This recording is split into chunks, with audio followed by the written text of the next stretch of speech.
دنیا human tragedy.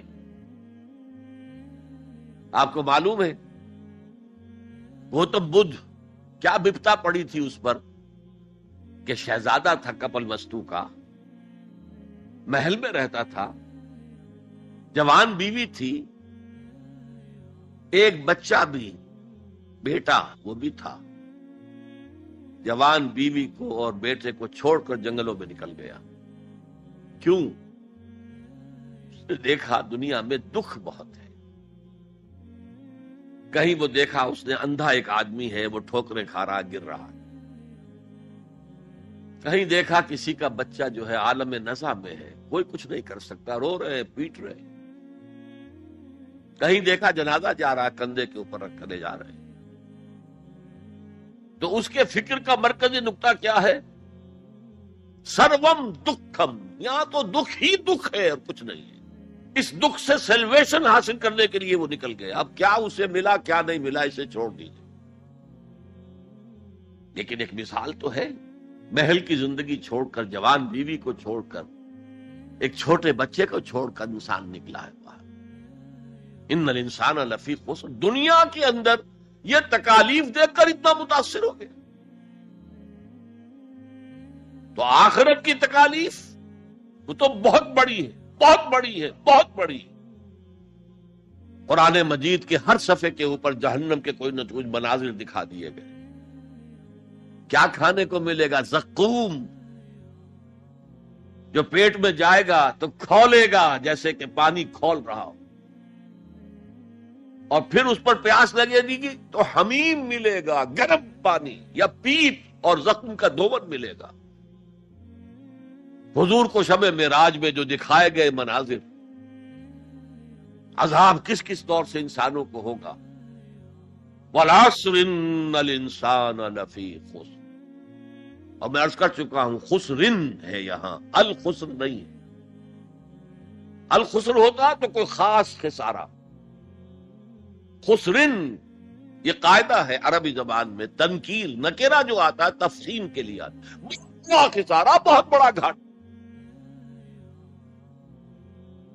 اب جو اس سے استثناء کی 4 شرائط ہیں ان کو سمجھیے. سب سے پہلے ایمان. اب یہاں تو ایک لفظ آیا ایمان. اللہ پر ایمان، رسولوں پر ایمان، آخری رسول اور آخری نبی پر ایمان، کتابوں پر ایمان اور آخری کتاب قرآن پر ایمان، بعث بعد الموت پر ایمان، حساب کتاب پر ایمان، جزا و سزا پر ایمان، جنت اور دوزخ پر ایمان. یہ ایمانیات ہے. میں نے عرض کیا تھا یہ ایک عنوان ہے. کتنی لمبی لمبی بحثیں قرآن مجید میں ان میں سے ہر ایک چیز کے بارے میں آئی ہیں مکی صورتوں کے اندر. لیکن اس وقت جو بات میں آپ کو بتانا چاہتا ہوں، وقت کم ہے، اس ایمان کے 2 لیول سمجھ لیجئے، یا 2 قسمیں سمجھ لیجئے، یا 2 ایسپیکٹ سمجھ لیجئے.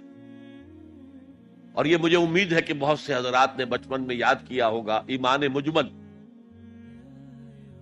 آمنت باللہ کما ہوا باسمائہ وصفاتہ وقبلت جمیع احکامہ اقرار باللسان وتصدیق بالقلب. ایمان کے یہ 2 درجے ہیں.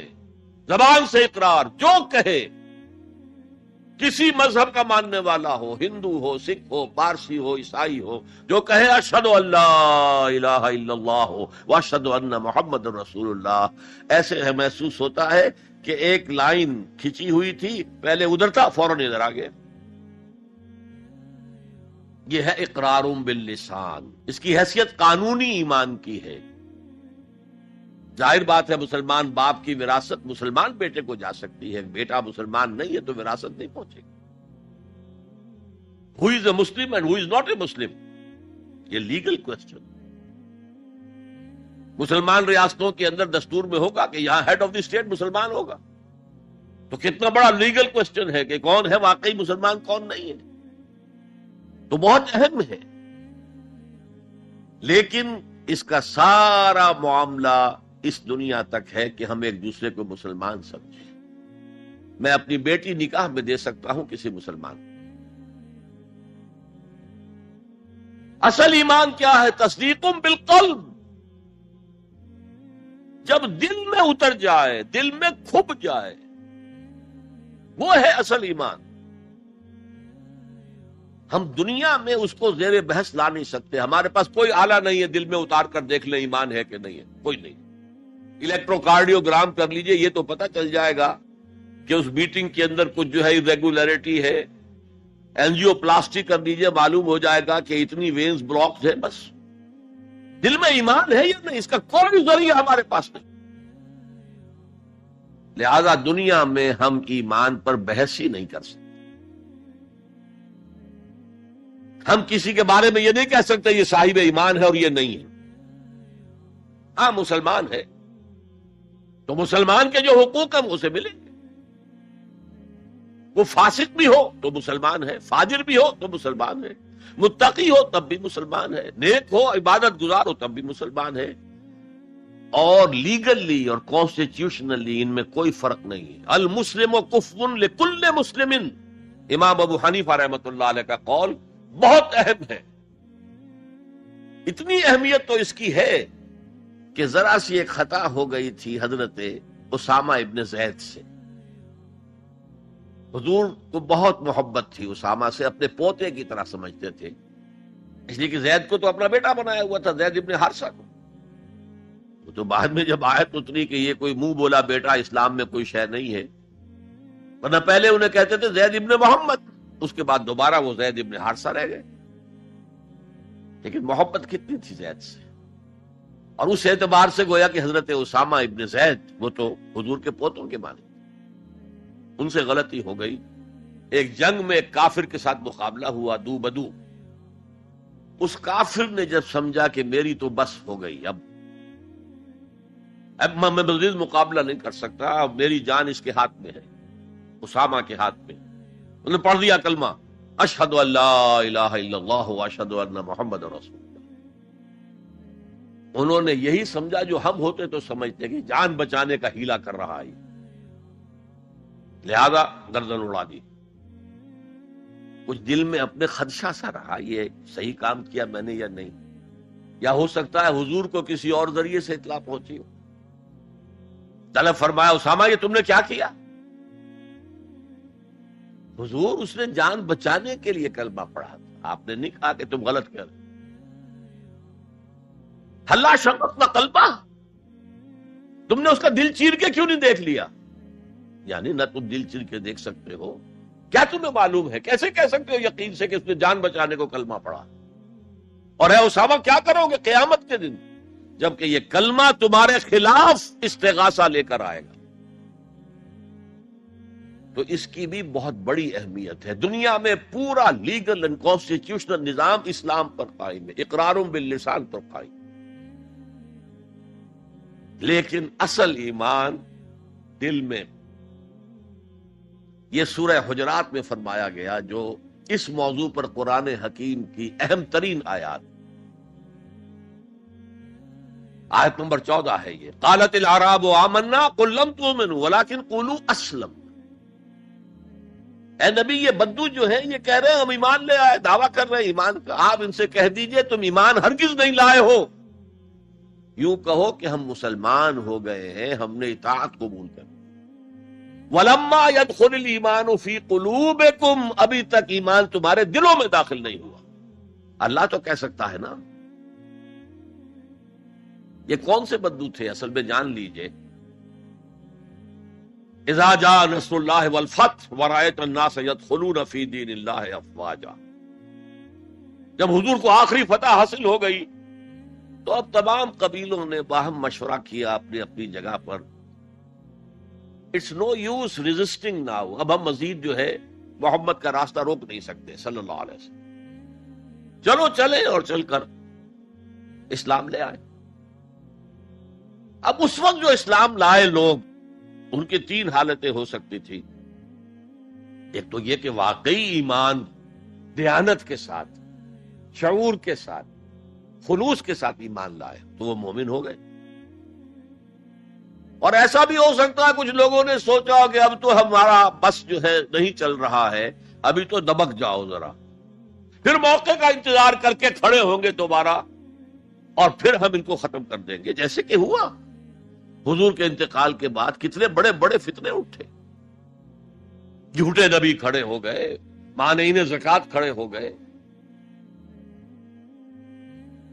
تیسرا کہ نہ تو مثبت طور پر ان کے دلوں میں ایمان تھا، نہ منفی طور پر دھوکہ دینا مقصود تھا، بس ٹھیک ہے سب جا رہے ہیں ہم بھی ایمان لے آتے ہیں، نہ ایمان نہ نفاق۔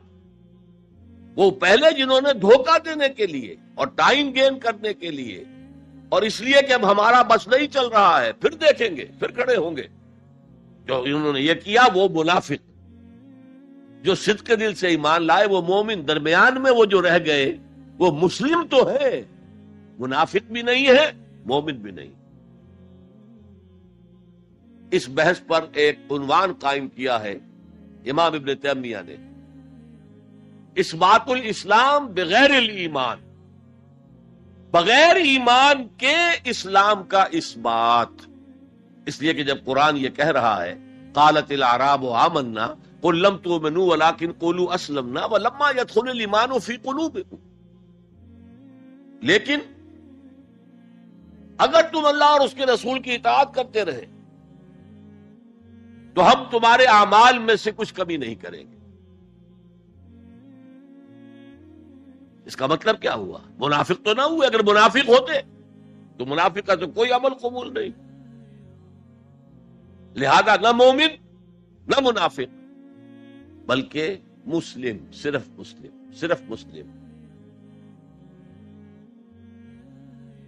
آج کے مسلمانوں کا آپ اگر جائزہ لیں، تجزیہ کریں، عظیم اکثریت 1,00,000 میں سے 99,999 اس کیٹیگری میں فال کریں گے۔ ایمان کہاں ہے؟ یقین کہاں ہے؟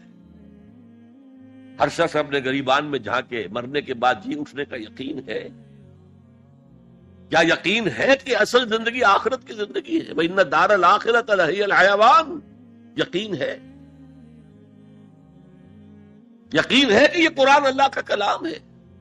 سورہ واقعہ کی آیات، أَفَبِهَذَا الْحَدِيثِ أَنْتُمْ مُدْهِنُونَ وَتَجْعَلُونَ رِزْقَكُمْ أَنَّكُمْ تُكَذِّبُونَ، تم اپنے عمل سے قرآن کی تکذیب کر رہے ہو، کہتے تو ہو قرآن اللہ کا کلام ہے، ہمارا عقیدہ ہے، اللہ نے سود کو حرام کیا، تم سودی کاروبار کر رہے ہو۔ ما آمن بالقرآن من استحل محارمہ، کوئی ایمان نہیں ہے قرآن پر اس شخص کا جس نے اللہ کی حرام کردہ شے، قرآن کی حرام کردہ شے کو اپنے لیے جائز ٹھہرا لیا۔ تو یہ ایمان ہے اصل میں وہ شے جو دل میں داخل ہو جائے۔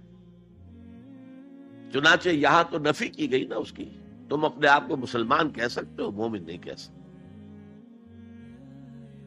لیکن صحابہ کرام جو سچے اور پکے مومن تھے ان کے بارے میں کیا فرمایا؟ وَلَكِنَّ اللَّهَ حَبَّبَ إِلَيْكُمُ الْإِيمَانَ وَزَيَّنَهُ فِي قُلُوبِكُمْ، اللہ نے تمہارے نزدیک ایمان کو محبوب کر دیا ہے اور اسے تمہارے دلوں کے اندر کھبا دیا ہے، مزین کر دیا ہے، منور کر دیا ہے تمہارے دلوں کو۔ دل کا ایمان یہ ہے اصل ایمان۔ اور اصل ایمان کی تعریف کیا ہے پھر؟ دیکھیے کس قدر نیچرل سیکوینس ہے، منطقی بات ہے۔ یہ بدو کہہ رہے ہیں ہم ایمان لے آئے، نبی کہہ دیجیے تم ایمان ہرگز نہیں لائے ہو، ما آمن تم نہیں آیا ہے، لم تؤمنوا یہ تاکید کے لیے ہوتا ہے، بہت تاکید، ہرگز ایمان نہیں لائے ہو۔ ولیکن قولوا اسلمنا، بلکہ کہو کہ ہم اسلام لے آئے ہیں، ہم نے اطاعت قبول کر دی۔ ولما يدخل الايمان في قلوبكم، ابھی تب ایمان تمہارے دلوں میں داخل نہیں آیا۔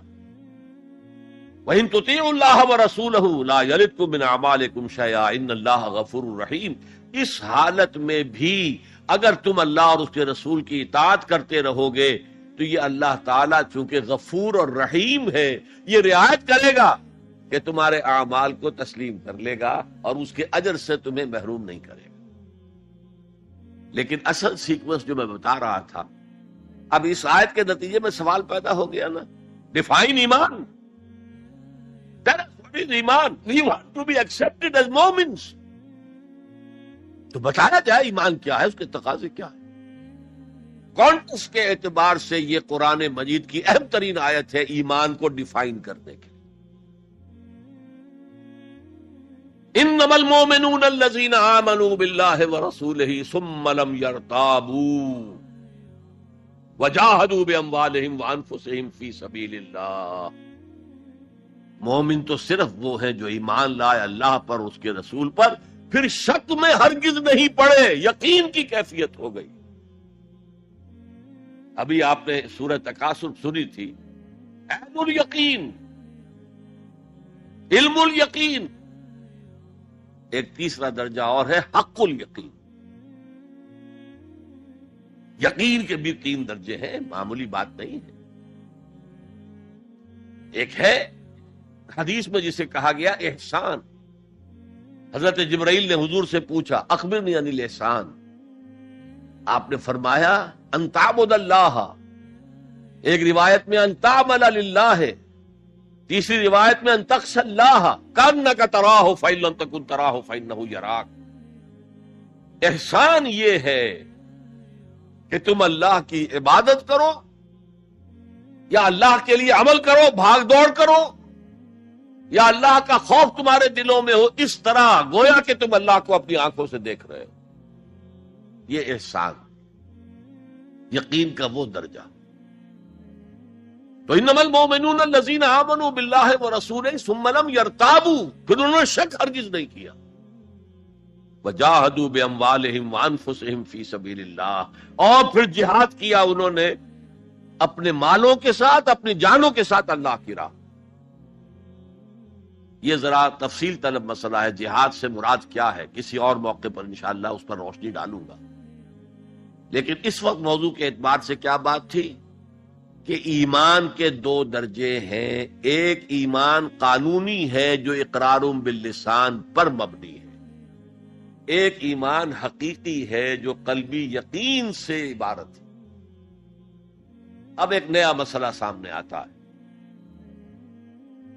آیا اعمال ایمان کا حصہ ہیں یا ایمان پر مستزاد کوئی حقیقت ہے اعمال صالحہ؟ کیونکہ اگلی شرط کیا ہے؟ وَعَمِلُوا الصَّالِحَاتِ إِلَّا الَّذِينَ آمَنُوا وَعَمِلُوا الصَّالِحَاتِ. اب اس میں آپ کو شاید حیرت بھی ہوگی، ہمارے 2 سب سے بڑے امام اس میں بالکل متضاد آراء رکھتے ہیں. امام ابو حنیفہ کہتے ہیں عمل ایمان کا حصہ نہیں ہے، وہ ایک علیحدہ ایڈیشنل چیز، اور وہ نہ گھٹتا ہے نہ بڑھتا ہے، ایک سٹیٹ میں رہتا ہے. یہ ہے رئیس الفقہاء اور سید المحدثین امام بخاری کہتے ہیں الایمان قول وعمل وَيَزِيدُ وَيَنْقُص. ہے نا متضاد بات؟ ایمان تو قول اور عمل کے مجموعے کا نام ہے. عمل صالح ایمان کے اندر انہیرنٹلی موجود ہے، اور یہ گھٹتا بھی ہے بڑھتا بھی ہے. اصل میں ان دونوں میں تطبیق کیا ہے یہ سمجھ لیجئے، کوئی بھی غلط نہیں کہہ رہا. امام ابو حنیفہ فقیہ ہیں، ان کا ذہن قانونی ہے. قانونی ایمان عمل سے علیحدہ ایک شے ہے. گناہ کبیرہ کا مرتکب بھی کافر نہیں ہوتا، عمل علیحدہ شے ہے. چوری کیا ہاتھ کاٹ دو لیکن وہ کافر نہیں ہو گیا. شادی شدہ نے زنا کیا ہے، اس کو سٹوننگ کر کے اس کو مار دو، لیکن اس کی نماز جنازہ پڑھنی ہوگی، ہے مسلمان، کافر نہیں. اس اعتبار سے وہ قانونی ایمان علیحدہ ہے، عمل علیحدہ. اور یہ قانونی ایمان نہ گھٹتا ہے نہ بڑھتا ہے. یہ تو ایک سٹیٹس ہے جو آپ کو کانسٹیٹیوشنلی لیگلی حاصل ہو گیا ہے، اس میں کوئی کمی بیشی نہیں ہوگی. سادہ ترین مثال یہ ہے، ایک باپ کے 2 بیٹے تھے یا ہیں، ایک بڑا متقی ہے، تہجد گزار ہے، نیک ہے، عابد ہے، زاہد ہے، ایک فاسق و فاجر ہے لیکن ہے مسلمان. کیا وراثت میں اس متقی کو زیادہ حصہ ملے گا اور فاسق و فاجر کو کم ملے گا؟ نہیں. Legally they are equal. المسلم کف لکل مسلم، ہر مسلمان دوسرے تمام مسلمانوں کے برابر ہے. لیگل سٹیٹس یہ برابر ہے، جامد ہے، یہ نہ گھٹتا ہے نہ بڑھتا ہے. حالانکہ ایمان کا گھٹنا بڑھنا، وہ حقیقی ایمان کی بات کر رہے ہیں. امام ابو حنیفہ قانونی ایمان کی بات کر رہے ہیں، امام بخاری حقیقی ایمان کی بات کر رہے ہیں. یہ تو ہر ایک کا تجربہ ہے. یہ ایمان جو ہے گھٹتا بھی ہے، بڑھتا بھی ہے. قرآن پڑھیے، ایمان آپ کو خود محسوس ہوگا کہ اس کی حرارت بڑھی ہے. اچھی صحبت میں بیٹھیے، ایمان بڑھے گا. آوارہ قسم کے لوگوں میں بیٹھ کر گپے لڑائیے، ایمان گھٹے گا. خود محسوس ہو جائے گا کہ کوئی برف کی طرح کچھ ہے اندر پگھل رہی. قرآن میں آتا زادتہم ایمانا، ان کے ایمان کے اندر اضافہ ہو گیا. تو کیسے کہا جا سکتا ہے ایمان گھٹتا بڑھتا نہیں؟ ایمان حقیقی گھٹتا بھی ہے، بڑھتا بھی. لیکن قانونی ایمان یہ ایک جامد سٹیٹس ہے، ایک لیگل کانسٹیٹیوشنل سٹیٹس ہے. یہ نہ گھٹتا ہے نہ بڑھتا ہے. اور عمل اس کے اندر داخل نہیں ہے، عمل اس پر مستزاد ہے، علیحدہ ہے. تو پہلی شرط کے بارے میں اس قدر باتیں میں نے بتائیں، زیادہ تفصیل میں جانے کا موقع نہیں. اب دوسری شرط کیا ہے؟ وَعَمِلُ الصَّالِحَاتِ. دیکھیے عربی زبان میں عمل اور فعل یہ دونوں الفاظ مترادف ہیں. تفعلون، یفعلون، تعملون، یعملون، لیکن ان دونوں میں فرق ہے. فعل کوئی بھی فعل ہے جو آپ سے سرزد ہو گیا، چاہے ارادی طور پر چاہے غیر ارادی طور پر. عمل وہ ہے جو ارادے کے تحت کیا جائے، جس میں جد و جہد ہو، جس میں محنت ہو، جس میں مشقت پڑتی. تو فعل اور عمل کے درمیان زمین و آسمان کا فرق ہے. عمل محنت چاہتا ہے، جد و جہد چاہتا ہے، سعی چاہتا ہے. اور صالح سے مراد کیا ہے؟ باصلاحیت، جس میں گرو کرنے کی صلاحیت ہو. صالح اس عمل صالح جس سے کہ انسانی شخصیت نشو و نما پائے، اس کی انٹرنل پرسنالٹی، اقبال کے اصطلاح میں اس کی خودی، اس کی انا، اس کی ایگو، اس کی روحانی شخصیت ترقی پائے، نشو و نما پائے، بلندی پر جائے، اس مقام کو حاصل کرنے کی کوشش کرے کہ جس مقام پر اللہ نے انسان کو پیدا کیا تھا. والتین والزیتون وطور سینین وہذا البلد الامین لقد خلقنا الانسان فی احسن تقویم. بہترین سطح پر پیدا کیا، مسجود ملائک بنایا، اپنا خلیفہ قرار دیا. ثم رددناہ اسفل سافلین، پھر نیچوں میں سب سے نیچے پھینک دیا. فرشتے ہم سے اونچے، جنات بھی ہم سے اونچے. جنات کہاں کہاں تک جاتے ہیں؟ میرا یہ خیال ہے کہ کم سے کم سولر سسٹم تک تو جنات کی رسائی ہے. آگے ہے یا نہیں میں نہیں کہہ سکتا. لیکن یہ انسان اب محنت کرے گا. نیچے اگر پھینک دیا گیا تھا الا الذین آمنوا وعملوا الصالحات، جو ایمان لائیں گے اور نیک عمل کریں گے وہ پھر ریگین کر لیں گے اپنے اس مقام کو جس مقام پر انہیں اصلاً پیدا کیا گیا. اور جو لوگ اس مقام کو حاصل نہیں کر سکتے ان کے بارے میں قرآن کہتا ہے اولئک کالانعام، سورہ اعراف میں، یہ چوپایوں کے مانند ہیں، حیوانات ہیں. بل ہم اضل، بلکہ ان سے بھی گئے گزرے. کیوں؟ حیوان کو جس سطح پر پیدا کیا گیا اس پر اپنی زندگی گزار رہا ہے. اس سے اوپر کی کوئی صلاحیت دی ہی نہیں گئی. انسان کو لقد خلقنا الانسان فی احسن تقویم، اگر انسان حیوان کی سطح پر گر جائے جیسے کہ آج گر چکا ہے تو وہ حیوانات سے بدتر. اولئک کالانعام بل ہم اضل لہم قلوب لا یفقہون بہا. لہم اعین لا یبصرون بہا لہم آذان لا یسمعون بہا، ان کا دل ہے اس سے غور نہیں کرتے، آنکھیں ہیں ان سے دیکھتے نہیں ہیں، کان ہیں ان سے سنتے نہیں ہیں۔ کیا ابو جہل آنکھ سے نہیں دیکھتا تھا؟ کیا ابو جہل کان سے نہیں سنتا تھا؟ یہ وہ انر شخصیت ہے آپ کی، وہ روحانی شخصیت ہے آپ کی، جو دیکھتی ہے بغیر ان آنکھوں کے، جو سنتی ہے بغیر ان کانوں کے، جو غور و فکر کرتی ہے اس عقل سے نہیں بلکہ اس قلب سے۔ تو اللہ نے تو سب کچھ دیا تھا، ہر ایک میں وہ روح پھونکی ہوئی ہے، لیکن یہ لوگ اپنی اس روح سے بیگانہ ہو گئے ہیں، بھول گئے ہیں کہ ہمارے اندر کوئی ڈیوائن ایلیمنٹ بھی ہے۔ ڈیوائن سپارک، یہ لفظ جو ہے مغربی فلسفے میں استعمال ہوتا ہے، ڈیوائن سپارک، ایک شعلہ ملکوتی ہمارے اندر ہے، انہوں نے بھی دیکھا ہے۔ لیکن آج کا انسان خاص طور پر ڈارون کے نظریے کے پھیلاؤ کی وجہ سے، یہ نظریہ بایولوجی کے میدان کا نظریہ تھا اور بایولوجی کے میدان میں اسے تقریباً ریجیکٹ کیا جا چکا، لیکن سوشل سائنسز میں اس طرح پرمیٹ کر چکا ہے، سوشالوجی میں، سائیکالوجی میں اس طرح پرمیٹ کر گیا ہے کہ آج کا انسان اپنے آپ کو سوائے حیوان کے کچھ نہیں سمجھتا۔ یہ ہیومن ٹریجڈی سب سے اونچی ہے، وہ شرف جو اللہ نے عطا کیا تھا، وہ مقام اور مرتبہ جو اللہ نے عطا کیا تھا، اس سے انسان خود مستعفی ہو گیا۔ نتیجہ کیا نکلا ہے کہ جیسے ہم کہتے ہیں کہ گھوڑا اور گدھا کیا فرق ہے؟ گھوڑا ذرا ریفائنڈ اینیمل ہے، تمکنت ہے اس میں، گدھا بیچارہ کورس اینیمل ہے، باقی فرق کیا ہے یہ بتائیں۔ اسی طرح انسان اور شمپینزی اور گوریلا میں کیا فرق ہے یہ بتائیں ہمیں۔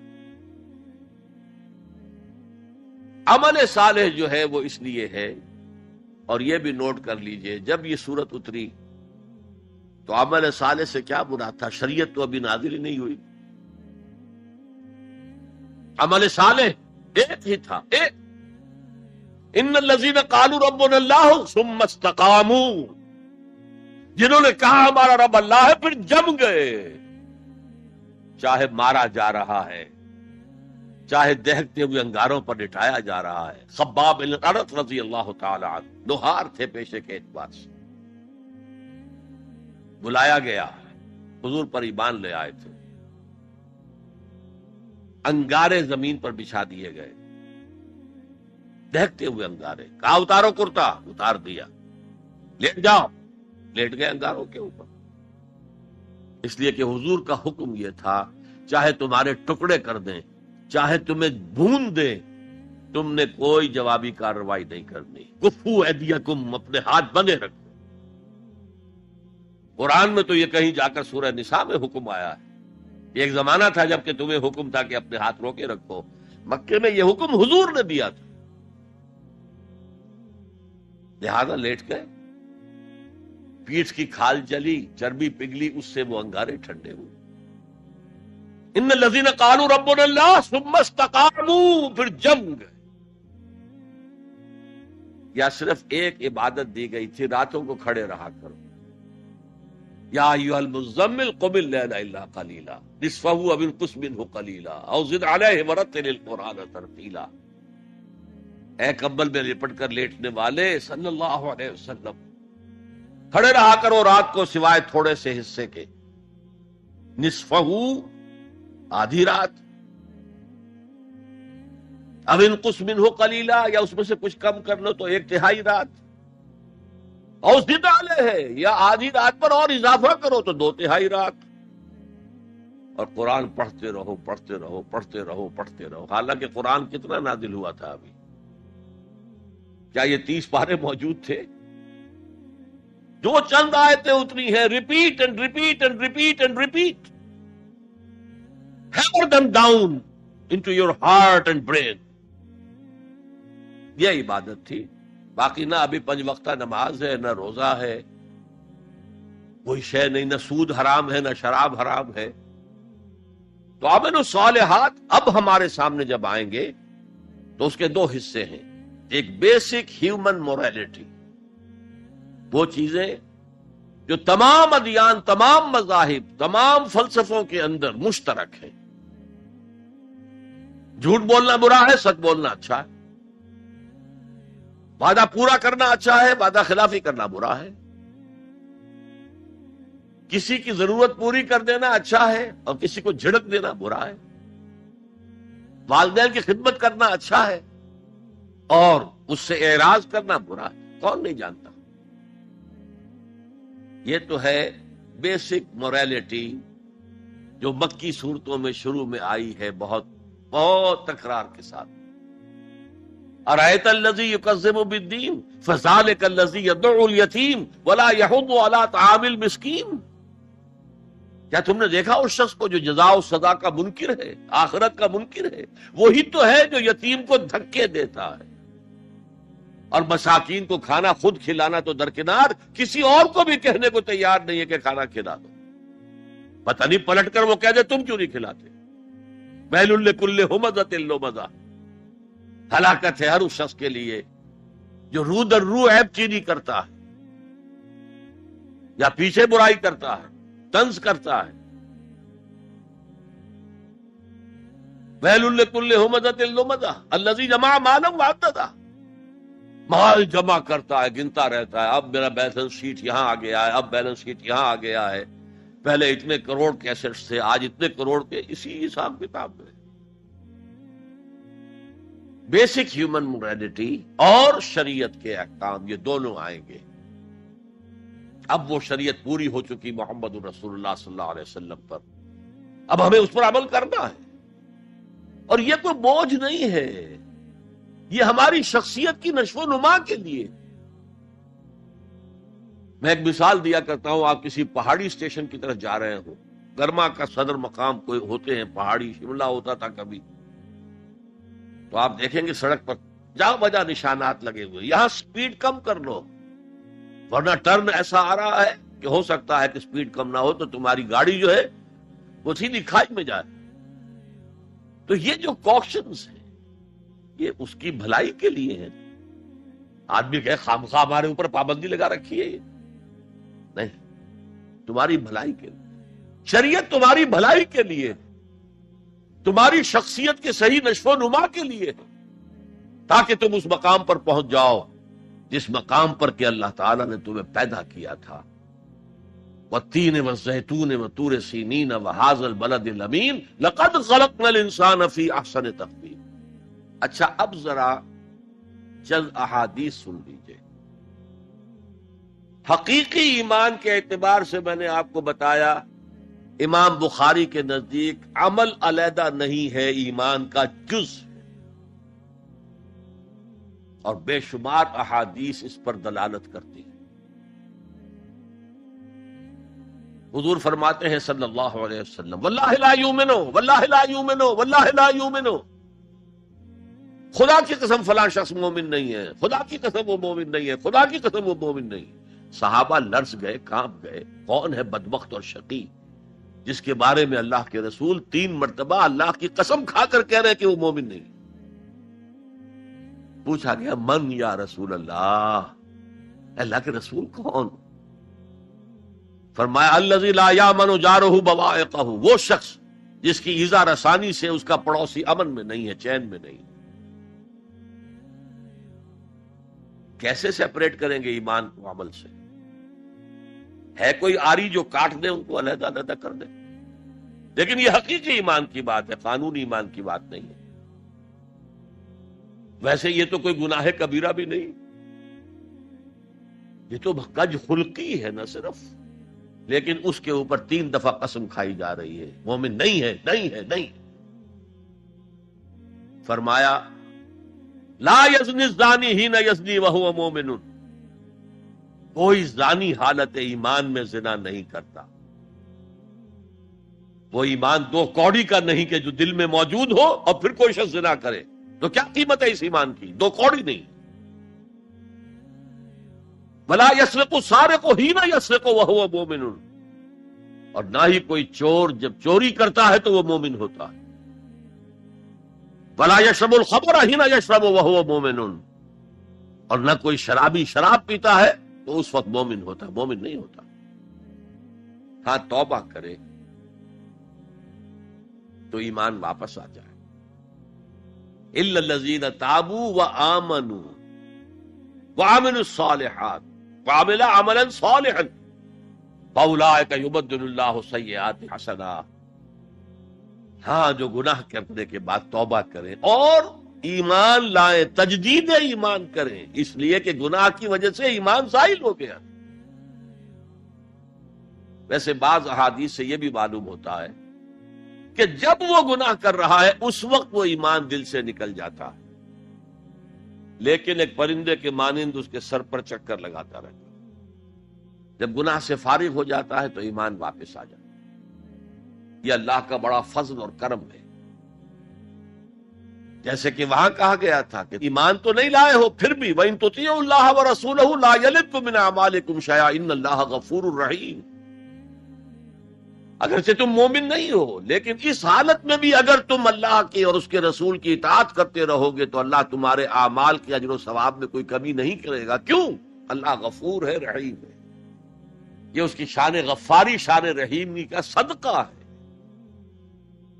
اسی طرح منطق تو یہ چاہتی ہے کہ گناہ کے بعد جب تک توبہ نہ کی جائے ایمان نہ آئے دل میں دوبارہ. اور ایک آیت جو میں نے آپ کو سورہ فرقان کی سنائی اس سے بھی یہ متبادر ہوتا ہے. لیکن بعض احادیث سے معلوم ہوتا ہے اور ہمارے ہاں اہل سنت کا عقیدہ یہی ہے کہ جب گناہ سے وہ فارغ ہو جاتا ہے تو ایمان جو ہے پھر دل میں آ جاتا ہے. لیکن ایمان اور عمل صالح کا چولی دامن کے ساتھ ہے، آپ علیحدہ نہیں کر سکتے. ایک اور حدیث حضرت انس رضی اللہ تعالی عنہ فرماتے ہیں جو 9 برس تک حضور کے خادم خاص رہے. جو فرماتے ہیں قلما خطبنا رسول اللہ صلی اللہ علیہ وسلم الا قال لا ایمان لمن لا امانۃ له ولا دین لمن لا عہد له. شاذ ہی کبھی ایسا ہوا ہوگا کہ حضور نے ہمیں کوئی خطبہ ارشاد فرمایا اور اس میں یہ الفاظ نہیں کہے، گویا کہ ہمیشہ اپنے خطبے میں یہ حدیث بیان کرتے تھے آپ. جس شخص میں امانت داری کا وصف نہیں ہے اس کا کوئی ایمان نہیں. کیٹیگوریکل سٹیٹمنٹ ہے، کوئی ایمان نہیں. اور جس شخص میں ایفائے عہد کا مادہ نہیں اس کا کوئی دین نہیں. دین تو نام ہے، آپ عہد کرتے ہیں اللہ سے ایاک نعبد و ایاک نستعین، اے اللہ ہم تیری ہی بندگی کرتے ہیں اور کرتے رہیں گے، اور اے اللہ ہم تجھ ہی سے مدد مانگتے ہیں اور مانگتے رہیں گے. جو شخص چھوٹی چھوٹی باتوں میں وعدہ خلافی کرے وہ اتنے بڑے وعدے کو نبھائے گا جو پوری زندگی کے اوپر حاوی ہے. تو یہ نوٹ کر لیجئے، لیگل لیول پر، لیگل ایمان کے لیول پر ایمان علیحدہ عمل علیحدہ. حقیقی لیول پر، قلبی ایمان والے لیول پر ایمان اور عمل صالح گتھے ہوئے ہیں، چولی دامن کا ساتھ ہے، ان کو ایک دوسرے سے جدا کرنا مشکل. اب آئیے تیسری شرط، وتواصوا بالحق. انہوں نے آپس میں یا بہت زیادہ شدت کے ساتھ، باب تفاعل کے اندر 2 خواص ہیں، مل جل کر کوئی کام کرنا یا مبالغہ ہوتا ہے، بہت شدت سے وہ کام کرنا. میں ان دونوں کے اعتبار سے ترجمہ کروں گا. اور وصیت کا لفظ آتا ہے ہمارے ہاں جب کوئی شخص مرتے ہوئے جو بات کہتا ہے، اہم ترین بات جو سمجھے گا وہی تو کہے گا. وہ لوگ آپس میں ایک دوسرے کو حق کی نصیحت کرتے ہیں یا وہ عوام الناس کو حق کی وصیت کرتے ہیں بڑی شدت کے ساتھ. دونوں ترجمے ہو گئے. یہ عمل صالح اور ایمان کا لازمی تیسرا نتیجہ ہے. دیکھیے فزیکل لا بھی یہ ہے، اگر کہیں بھٹی ہے آگ کی تو اس سے حرارت ماحول میں نفوذ کرے گی. اگر برف کی سل رکھی ہوئی ہے تو اسے برودت، ٹھنڈک ماحول میں پھیلے گی۔ اگر کسی میں عمل صالح اور ایمان ہے تو ممکن نہیں ہے کہ اس کی ذات سے نیکی کا پھیلاؤ نہ ہو، نیکی اس کی ذات سے نہ نکلے، نہ دوسروں تک پہنچے۔ It's a physical phenomenon. Number 2، یہ شرافت اور مروت کا تقاضا ہے۔ اگر آپ کو اللہ نے ہدایت دی ہے، شیئر اٹ ود ادرس۔ شرافت، مروت۔ حضور نے فرمایا لا یؤمن احدکم حتی یحب لاخیہ ما یحب لنفسہ۔ تم میں سے کوئی شخص مومن نہیں ہو سکتا جب تک کہ وہ اپنے بھائی کے لیے بھی وہی بات پسند نہ کرے جو اپنے لیے پسند ہے۔ اگر تم اسلام لے آئے ہو، ایمان لائے ہو، نیک عمل کر لیے، بھائی اپنے بھائیوں تک پہنچاؤ جن سے تمہیں محبت ہے، جن کے ساتھ خلوص ہے، جن کے ساتھ اخلاص ہے۔ یہ دوسری بنیاد ہے کہ ایمان اور عمل صالح سے تواصی بالحق خود بخود برآمد ہو۔ اور ایک تیسری بات ہے حمیت، غیرت۔ میں یہاں آپ کو ایک حدیث سنا رہا ہوں۔ ایک طویل عرصے تک اپنے زمانہ طالب علمی میں یہ حدیث خطبہ جمعہ میں سنتا رہا۔ مولانا تھانوی رحمت اللہ علیہ نے جو خطبات جمعہ مرتب کی ان میں یہ حدیث ہے۔ حضور ارشاد فرماتے ہیں اوحى اللہ عز وجل الى جبرائیل علیہ الصلوۃ والسلام ان اقلب مدینۃ کذا وکذا باہلھا۔ اللہ تعالیٰ نے وحی کے ذریعے سے حکم دیا حضرت جبرائیل کو کہ فلاں فلاں بستیوں کو الٹ دو، تلپٹ کر دو۔ جیسے سدوم اور عامورہ کی بستیوں پر عذاب آیا تھا، ویسا عذاب ان بستیوں کے اوپر لے آؤ۔ قال فقال، حضور فرماتے ہیں کہ اس پر حضرت جبرائیل نے عرض کیا یا رب ان فیہا عبدک فلان لم یعصک طرفۃ عین۔ اے اللہ، میں اس بستی کو الٹ دوں، اس میں تو تیرا فلاں بندہ بھی ہے جس نے کبھی پلک جھپکنے جتنی دیر بھی کسی گناہ میں بسر نہیں کی۔ اب آپ کسی آدمی کی نیکی کا تصور کیجئے، یہ گواہی دینے والے کوئی کرائے کے گواہ نہیں ہے جو عدالتوں میں پھرتے رہتے ہیں، جو چاہو گواہی دلوا لو، اتنے پیسے چاہیے۔ جبرائیل ہے، اور کس کی جناب میں کہہ رہے ہیں؟ جہاں ابو جہل بھی جھوٹ نہیں بول سکے گا۔ یا رب ان فیہا عبدک فلان لم یعصک طرفۃ عین، الٹ دوں اس بستی کو۔ اب جواب سنیے، قال فقال، حضور فرماتے ہیں اس پر اللہ نے فرمایا اقلبها علیہ وعلیہم، الٹو اس بستی کو، پہلے اس بدبخت پر اور پھر دوسروں پر۔ فإن وجهه لم يتبعر في ساعة قط، اس لیے کہ میری غیرت کی وجہ سے کبھی اس کے خون نے جوش نہیں مارا، اس کا چہرے کے اوپر خون نہیں آیا۔ آپ کو کوئی ماں کی گالی دے، اگر تو آپ میں جان ہے تو وہ جانے دیں گے اس کو، اور اگر جان نہیں ہے، آپ اس کا مقابلہ نہیں کر سکتے، تب بھی غصہ آئے گا، کانپیں گے آپ غصے کی وجہ سے، چہرہ آپ کا سرخ ہو جائے گا، یہ تو کم سے کم ہوگا نا۔ لیکن یہ اللہ کا بندہ اپنی نیکی میں لگا رہا، اس نے دیکھا نہیں ماحول میں کیا ہو رہا ہے۔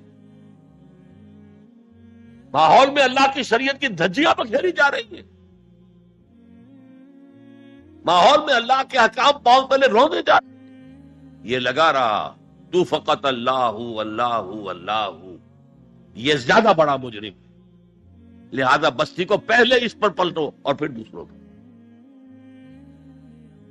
یہ ہے تعلق تواصی بالحق کا ایمان اور عمل صالح کے ساتھ۔ یہ میں پہلے عرض کر چکا ہوں، اس تواصی بالحق میں اصطلاحات بہت سی ہیں۔ حق کی دعوت دینا، اللہ کی طرف دعوت دینا حق ہے نا، اللہ کی ذات حق ہے۔ ذالک بأن اللہ هو الحق، تو تواصی بالحق میں کیا ہوگا؟ ادعو الی سبیل ربک بالحکمۃ والموعظۃ الحسنۃ وجادلہم باللتی احسن، یہ بھی تواصی بالحق ہے۔ نیکی کا حکم دو، بدی سے روکو، تأمرون بالمعروف وتنہون عن المنکر، یہ بھی تواصی بالحق ہے۔ اور اس کے درجات کہاں سے کہاں تک ہیں؟ اگر بچے کہیں گلی میں کھیل رہے ہیں، کرکٹ کھیل رہے ہیں، آپ ان سے کہتے ہیں بیٹو یہ یہاں پر کھیلنے کی جگہ نہیں ہے، آپ کسی گاڑی کا شیشہ توڑیں گے، آپ کی گیند جو ہے اس سے کسی گاڑی کو نقصان پہنچے گا، کسی انسان کو چوٹ لگ جائے گی، پھر کیا آپ بچ کر چلے جائیں گے وہاں سے؟ آپ کون ہوتے ہیں؟ ہوگی کہ نہیں؟ ریزنٹمنٹ ہوگی کہ نہیں؟ کبھی بھی اس تواصی بالحق کو خندہ پیشانی سے نہیں سنا گیا، نہیں برداشت کیا گیا۔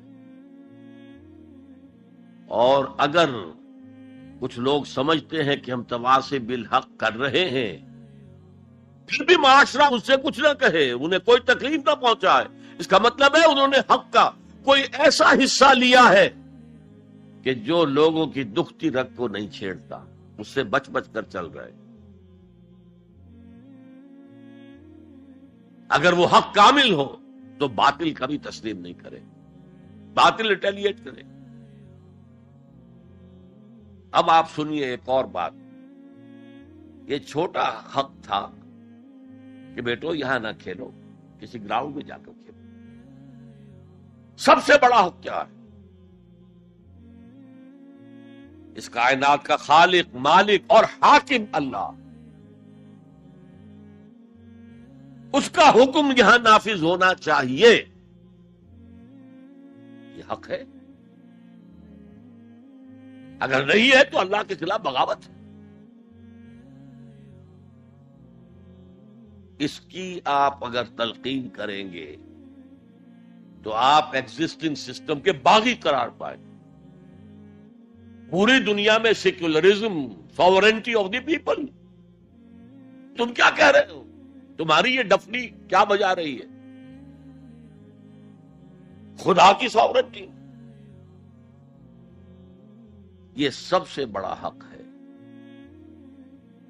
اس حق پر جو بھی ریزنٹمنٹ ہوئی تھی مکے میں، جیسے جیسے ستائے گئے تھے حضور اور آپ کے صحابہ، وہ آپ کے علم ہے۔ اگر تواصی بالحق ہو رہا اور ریزنٹمنٹ نہ ہو تو پھر آپ حق کی تعلیم نہیں دے رہے، اس کے کسی ایسے جز کی دے رہے ہیں کہ جس سے کسی کو کوئی نقصان نہ پہنچتا۔ بس یہ کوئی جینٹل مین ایگریمنٹ ہے آپ کا وقت کے نظام کے ساتھ، ہم تمہیں چھیڑیں گے نہیں، باقی ہمیں واز کہنے دو، چاہے جاؤ۔ اسی لیے فرمایا من رأى منکم منکرا فلیغیرہ بیدہ،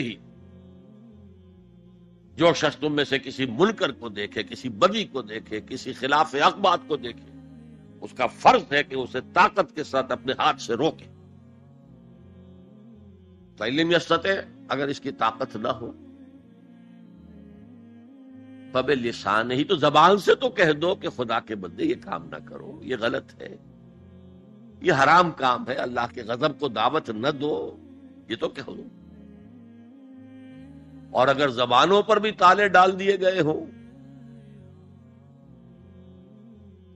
تو پھر کم سے کم دل سے شدید نفرت ہے۔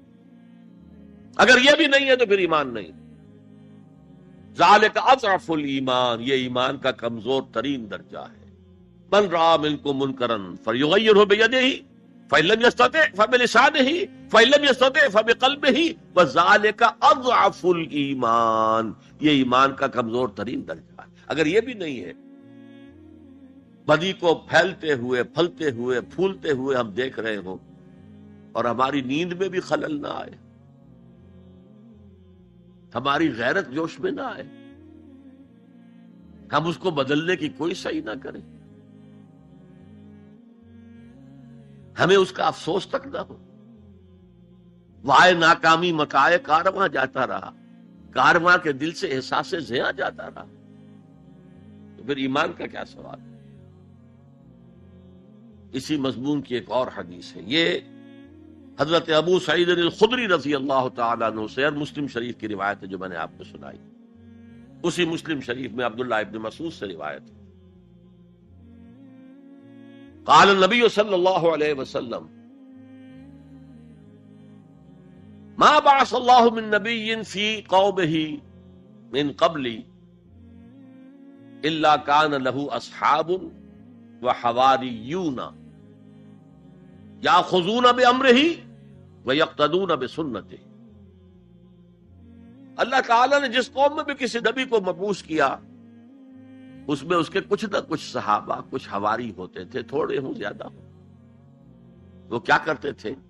اپنے نبی کی سنت کو مضبوطی سے پکڑ لیتے تھے اور ان کے حکم کی پیروی کرتے تھے۔ ثم انہا تخلف من بعدہم خلوف، پھر ہمیشہ ایسا ہوتا رہا کہ ان کے بعد ایسے ناخلف پیدا ہو گئے، یقولون ما لا یفعلون ویفعلون ما لا یؤمرون، جو کہتے تھے جو کرتے نہیں تھے، اور کرتے وہ تھے جس کا حکم ہی نہیں دیا گیا۔ میلاد النبی کے جلوس نکل رہے، اللہ کے رسول نے حکم دیا تھا؟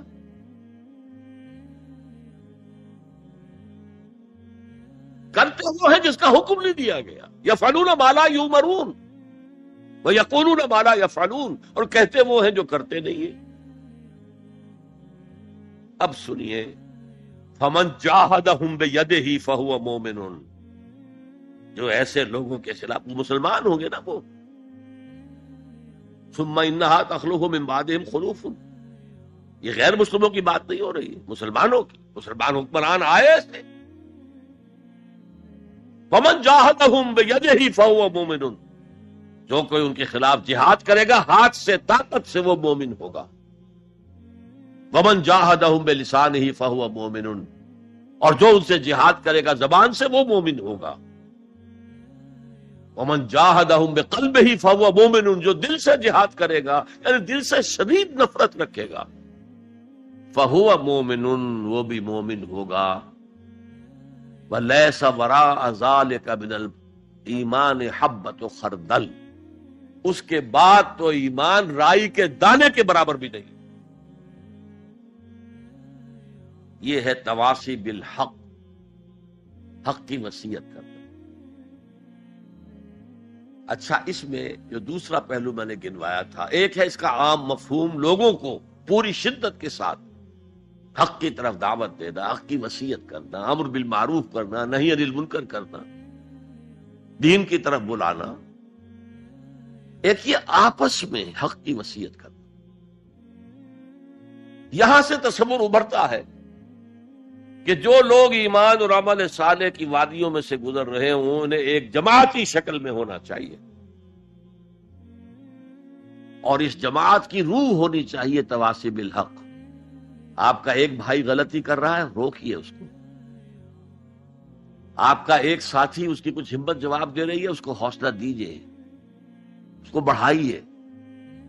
یہ تواصی بالحق نہیں ہوگا تو جماعتی زندگی جو ہے وہ کمزور ہوتی چلی جائے۔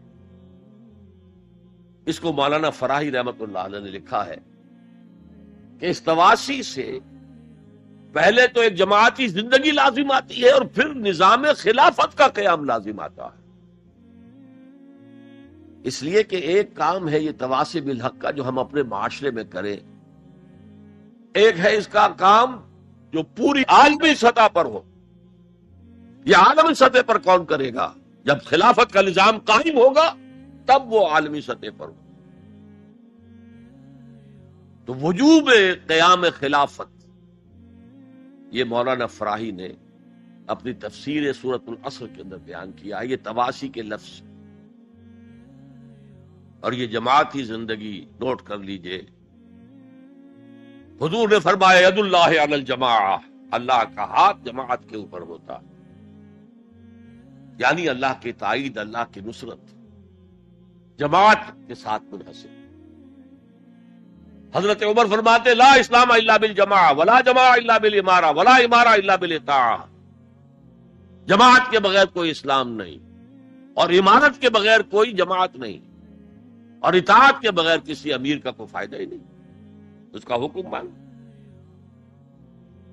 تو تواصی بالحق کے ضمن میں ایک اجتماعی زندگی ناگزیر ہے، اسے ایک بڑے پیمانے پر کرنے کے لیے، اور سب سے بڑا پیمانہ کیا ہوگا؟ خلافت راشدہ کا نظام کہیں قائم ہو، تاکہ وہ پوری دنیا میں تواصی بالحق اس کا فریضہ سر انجام دے۔ اس لیے کہ حضور کی بعثت جو ہے وہ صرف اہل عرب کی طرف نہیں تھی، وما ارسلناک الا کافۃ للناس بشیرا ونذیرا، اے محمد ہم نے نہیں بھیجا ہے آپ کو مگر تمام انسانوں کے لیے بشیر اور نذیر بنا کر۔ اب آئیے تواصی بالصبر،